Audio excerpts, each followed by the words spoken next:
everyone, it's Francisco Esteves, and I'm coming to you live from my house. Today we're going to talk about A Very Old Man with Enormous Wings, written by Gabriel Garcia Marquez. Gabriel Garcia Marquez uses the literary term which is magical realism. Magical realism is the naturalistic techniques which are combined with fantasy or dream elements. I don't know if that made any sense to you guys, but it's a pretty cool term.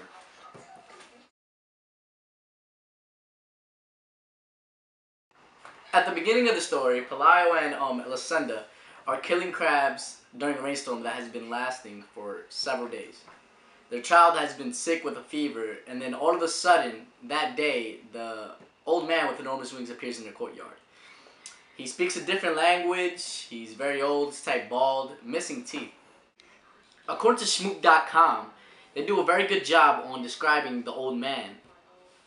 They say that even though people do believe that he's an angel, it's hard to come to that conclusion because the old man does smell. He does not speak the language that the priest does. He is missing teeth and he is basically going bald and his wings are filthy, which comes to the fact that he is not very goddess-like. According to Danielle and Bonetta.wordpress.com, they say that the story starts off with a tone which is natural and unwelcome, by, like I said, with the sick child in the rainy weather. All of a sudden, Pelayo and Elisenda's child recovers, and Pelayo and Elisenda take in the old man with enormous wings into their chicken coop. Then all of a sudden, a whole bunch of visitors come in and come see this fantastic, naturalistic observation of this old man. I don't know if that's made any sense to you guys, but I mean, it's pretty cool, man. I would have loved to have an angel in my courtyard. But anyways, the priest comes in and he says that it's not an angel because he does not speak God's language. First of all, how would he know what God's language is? I mean, he must have faith, you know, he's a priest and all, but nobody knows what God language really is. Father Gonzaga, which is the priest, then does his best to find out if the old man really is an angel. The crowds then start to get larger in Pelayo's and Elisenda's courtyard, and Elisenda decides to raise the admission. They then become very wealthy. The crowds then start disappearing from Pelayo's and Elisenda's courtyard because when a traveling freak show arrives, which is the woman spider, they then start to go visit this woman spider.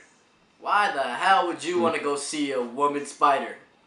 It's a nasty look, ladies and gentlemen, but the crowds decided to go see it because it's the story about how a girl got struck by lightning because she did not listen to her parents and decided to sneak out.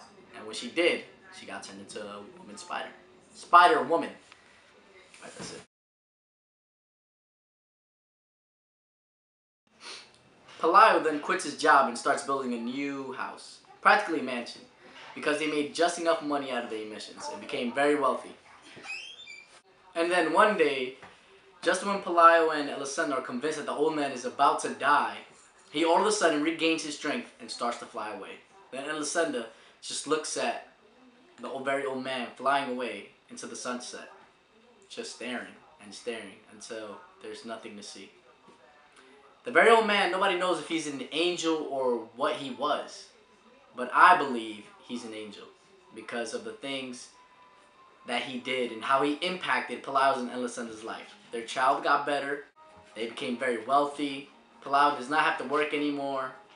These are all things that only happens with miracles. According to Danielle and Bonetta.wordpress.com, they also state that the author discusses a sense of humanity, of how humans disappreciate the magic in our naturalistic environment, of how people do not appreciate the wonders and fantasies of real life. Instead, they try and take over it and want miracles instead. Don't appreciate what they have. Well, the moral of the story, to me, A Very Old Man with Enormous Wings, written by Gabriel Garcia Marquez, is to never judge a book by its cover. Because as you can see, the old man with enormous wings was filthy, his wings were nasty, he smelled, he was basically toothless and bald. And even though he was all that, at the end of the story, things were great. Pelayo and Elisenda were wealthy, their child was great, and the angel gained his strength, and flew away. Thank you. Did you realize that you were a champion in their eyes? Yes, I did. So